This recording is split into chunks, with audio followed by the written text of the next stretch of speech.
حضرت صدیق اکبر رضی اللہ عنہ خلیفہ نامزد ہوئے۔ خلافت کے بعد آپ کے بہت سارے کارنامے ہیں جو آپ نے سر انجام دیے۔ ان میں سے اہم ترین مسیلمہ کذاب کے خلاف جہاد ہے۔ مسیلمہ کذاب کے فتنے کو ختم کرنا ہے۔ اس نے دعوی نبوت کیا رسول اللہ صلی اللہ علیہ وسلم کے دور میں اور مدینہ میں آیا، لیکن خود نہیں آیا، باہر رکا۔ اللہ کے نبی وہاں تشریف لے کے گفتگو ہوئی۔ اس نے کہا اگر آپ مجھے اپنے بعد اپنا خلیفہ یا حکومت دو تو میں آپ کی اتباع کرتا ہوں۔ حضور نے فرمایا تم خلافت کی بات کرتے ہو، جانشینی کی بات کرتے ہو۔ اللہ کے نبی فرمانے لگے اللہ وفی ید رسول اللہ قطعۃ جرید، لکڑی کا ٹکڑا تھا۔ فرمایا تم اگر مجھ سے یہ مانگو میں اس پر بھی تم سے معاہدہ نہیں کرتا اور تم اپنے انجام کو پہنچ کر رہو گے۔ فرمایا کہ میں جاتا ہوں، یہ میری طرف سے حضرت ثابت موجود ہے، یہ تم سے گفتگو کر لیں گے۔ صدیق اکبر رضی اللہ تعالیٰ عنہ نے اس فتنے کی سرکوبی کی ہے خلافت کے بعد۔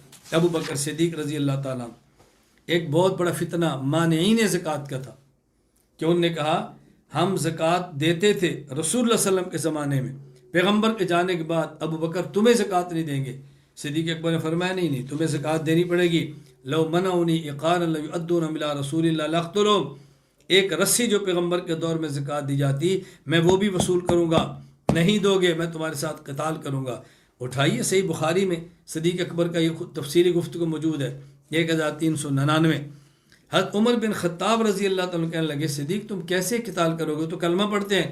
صدیق اکبر نے عجیب بات فرمائی، فرمایا عمر یاد رکھ لو یہ لأقاتلن من فرق بین الصلاۃ والزکاۃ فإن الزکاۃ حق المال واللہ لو منعونی اقالا، کون شخص ہے جو زکوٰۃ اور نماز کے درمیان فرق کرے میں اس کی گردن اڑا دوں گا۔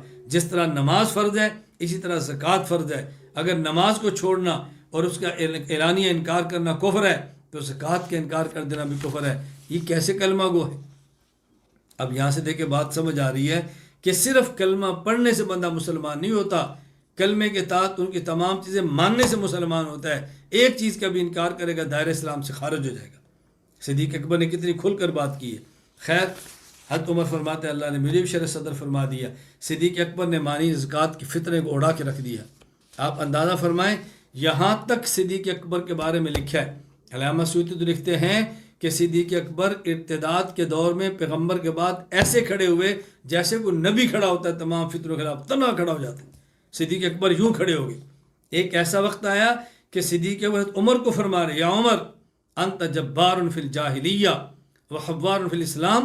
عمر جب تک کلمہ نہیں پڑھا تھا بہت دلیر تھا، یہ کلمہ پڑھنے کے بعد بزدلی والی باتیں، میں تنہا لڑوں گا۔